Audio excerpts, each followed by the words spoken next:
Hey everybody, Brandon here, and today is not only St. Patrick's Day, but it is also day number 2 of our Predictive March Madness Challenge. And for today, what I want to do is I want to talk a little bit about how I went about setting up the data for the challenge, make sure that you all have a little bit of understanding of what's going on with that data so that it can help set you up for those of you who are participating with the challenge for what your next steps might be in order to engineer it to get it into a place so that we can take a machine and let that machine learn from that data to be able to make a prediction.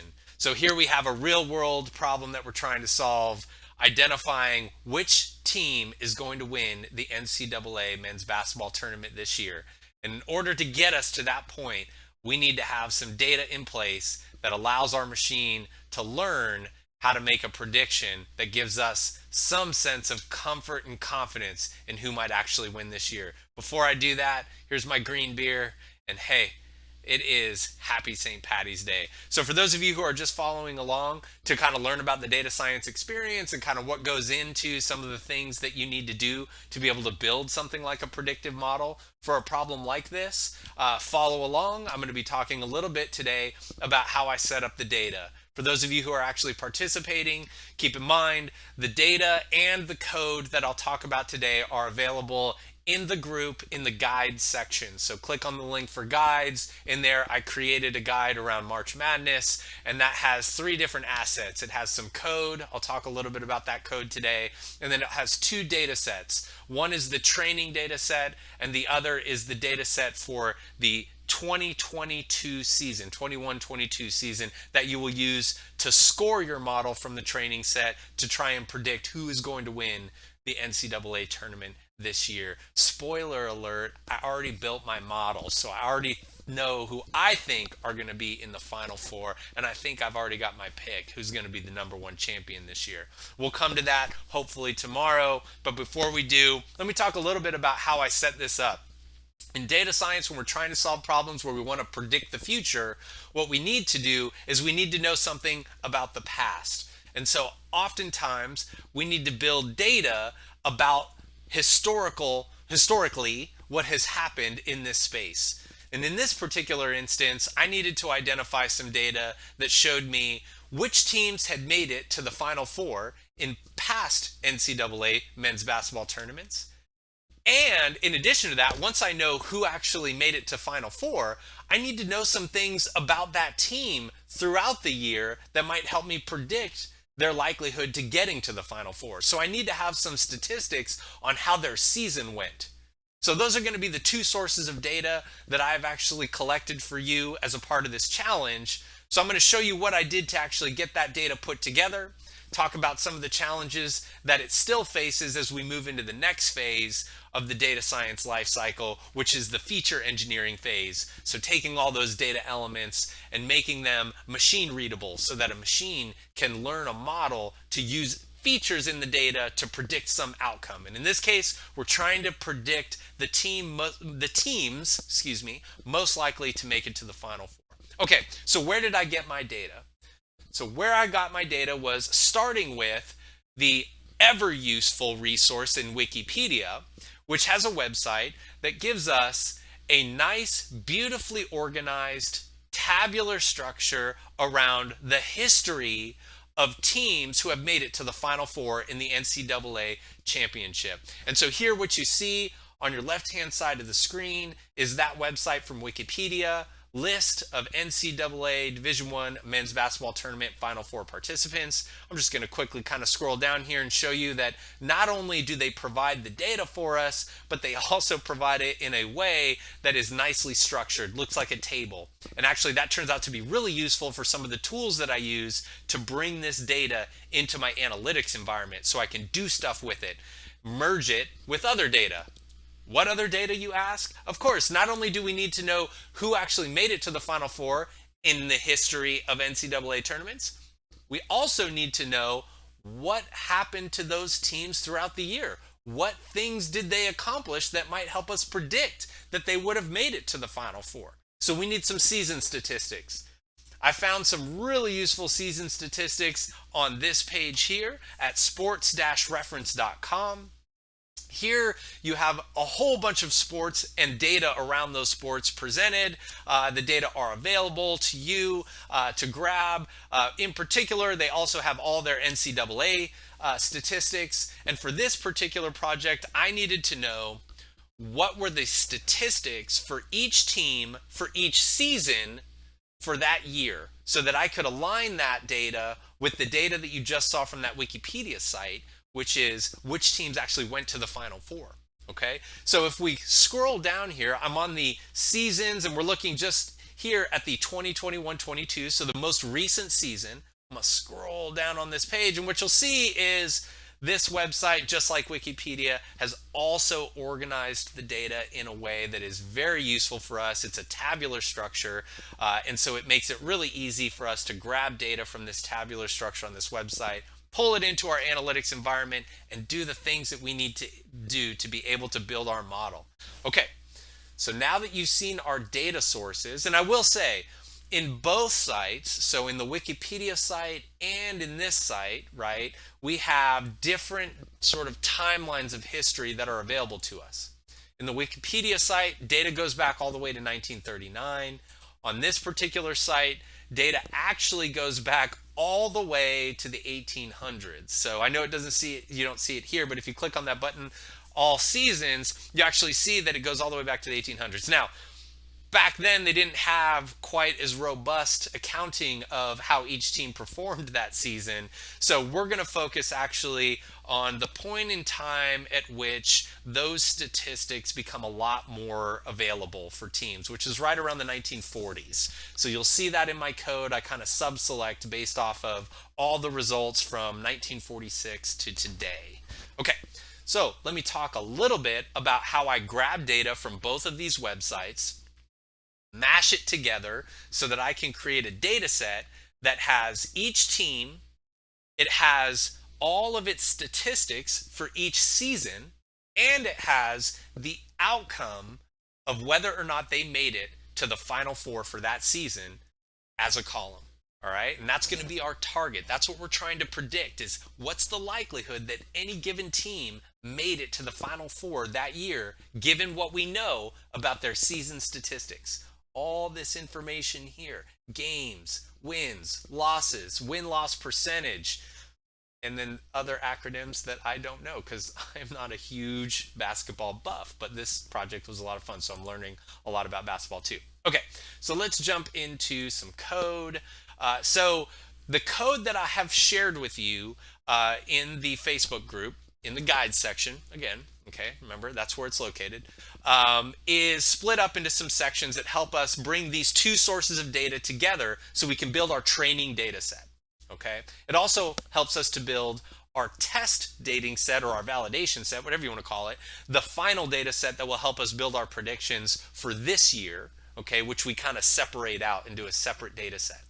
But for now, we're going to go ahead and build our training data set, and I'm going to just walk you through some of these code chunks that helped me to pull data off of these websites and mash it together. Again, if you want to play with the code in more detail, feel free to download it off of the guide section. It's there for you to use and play with. What we are using to be able to leverage or pull that data off of these websites is Python. And we're using some specific libraries to do that, namely pandas and regular expressions, or the RE library, which is what you see listed here. And I've kind of zoomed in so the font's a little bigger, a little easier to see. So the first section of code is what pulls from this Wikipedia site. Okay, and pandas as a library for Python provides us with a really useful function for being able to identify tabular data that is embedded in websites, in the HTML in websites. And that is this function right here called read_HTML. So this function allows us to pass a web URL to the function to go search that web page and see if it can find anything on that web page that looks like it's formatted like this. And so here you have that tabular structure. And what this function returns is a list of all the different tables that it found on that website that it was able to put into a data frame, or Basically an Excel spreadsheet. The data frame looks like an Excel spreadsheet. So for those of you who have less familiarity, that's essentially what we're working with here, although a little bit different, but still, the concept is very similar. Okay, so we create the final four list. Of that, what we do next is we identify that really we're most interested in this top table, right? It's the top of the web page, so it comes back first in our list. And so we just say, hey, why don't we just create that into its own data frame, no longer a list. I reuse the same variable names over and over again, just for expediency and also for memory space and whatever. Don't worry, we'll get into that later if you really have questions. So this chunk of code then does a few things to help clean it up a little bit. So there are some nuances to the way in which the data are processed into a data frame that aren't quite correct. And so what I do is I go about sort of doing some additional things, and I'll show you really quickly. For example, so here's our list of data frames that we found on that particular website. The first one is the one that I said that we're most interested in, which is all of the different teams that have made the Final Four for each of those historical NCAA tournaments. Let's go ahead and double click on that. So this is the one we're most interested in. In its raw return, you'll see it has these 5 columns labeled 0 through 4. The first row is actually the labels for the columns, right? And so we actually want to move this row up into the labels up here. And so to do that using pandas and Python, we have to go through some steps here. So we locate those values, we add them to the columns, blah, blah, blah, blah, blah. There's a lot of things that go on here. If you have questions, I'm happy to answer them. This just gives you a general sense that there's a little bit of cleaning that happens with that data set to ultimately get it to look a little bit more presentable so that we can merge it with the other data set we're about to pull in. So let's go ahead and scroll down to the next section. The next big section is pulling the season data for each team for each season. Now recall, this web page has each season listed with statistics for each team in a table. Okay, so this is the most recent season. And each season has a URL that's aligned with the year. So this is the 2022 season. So last year would have been the 2021 season. If I would push 1 here and go to that page, it would take us to the page for the 2021 season. Okay, that's a useful pattern. So what do? We come over here. I put in the URL for that particular page, but I pass to it different years. So we loop over each year that I want to pull data from. I wrap it in a try and accept block because just in case one of those web pages isn't available, like for example, the 2020 season isn't available because they canceled the tournament that season due to COVID.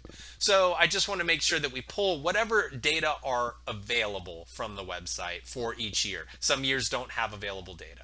So we pull those into their own data frames. We pull those data frames into a list of data frames that has a data frame for each season that looks effectively like this right here.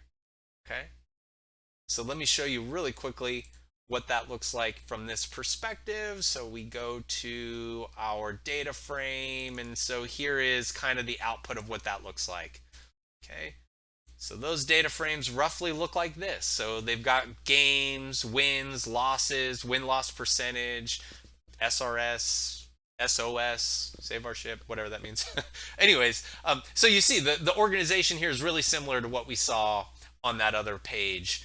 If you scroll down, you will see that there are some issues with the way that this is set up. I've cleaned a lot of those issues out, although not all of them. So there's going to be the need for you to clean some additional issues out of the data that I have shared. So keep that in mind. A really good opportunity for you to beef up your chops in data wrangling, especially data wrangling with Python. Okay, so let's get back to the remainder of what I did with the data here. So once I created a list of data frames based off of all the data I could pull off of that website, I then concatenate them all together, which just stacks them up because they all have the same columns. I then put all of that information into a data frame so that it's a single data frame. Then what I do is I create the opportunity to merge my Wikipedia data with my sportsreference.com data. Okay, so I have to merge those two things together. And the goal is to be able to build a column that says for every season that has all the season metrics, did that team make it to the final four? Okay, and so all I have to do that is to join my data frame that I built from sports reference statistics with my data frame that I built from Wikipedia. And so I do that by making sure that I have the team names on the Wikipedia data and on the Sports Central data to be the same. And there's a little bit of cleaning that has to happen, hence this team name function. And then I join based off of both team name and year. Okay, and what the end result is, let me just bring this back up. I'll show you what the end result is. It is a column, a set of columns at the end that have the final four target. Okay, there's a little bit of additional feature engineering that went into actually creating ones and zeros here. Okay, but the idea is that for all of you, you'll be dealing with that data frame that has actually, it's called final four outcome. And that final four outcome can be turned into the final four target. So I'll talk a little bit more about how I engineered that target feature tomorrow, talk about how I did some more feature engineering for the rest of the data that are available here, all these numbers, and I'll talk a little bit about the model that got me to my final predictions. Okay, I'm not going to spoil too much. I want you to tune in tomorrow, check out what I did there. Totally interested to hear your feedback and your approach. There are lots of opportunities to also bring other data sources in to help build a more robust model. Even just this sports reference page has additional data elements that may be of use. It has leaders, coaches, standings, ratings, polls, all kinds of other information that might help inform a model. I only focus on school stats. But again, this is your opportunity to get creative, your opportunity to try and beat my base model based off of these two data sets that I've brought together to build a predictive model. Okay, with that, thank you so much for tuning in. Thank you for participating in the challenge. I hope that we all learn a lot from this. I certainly have already.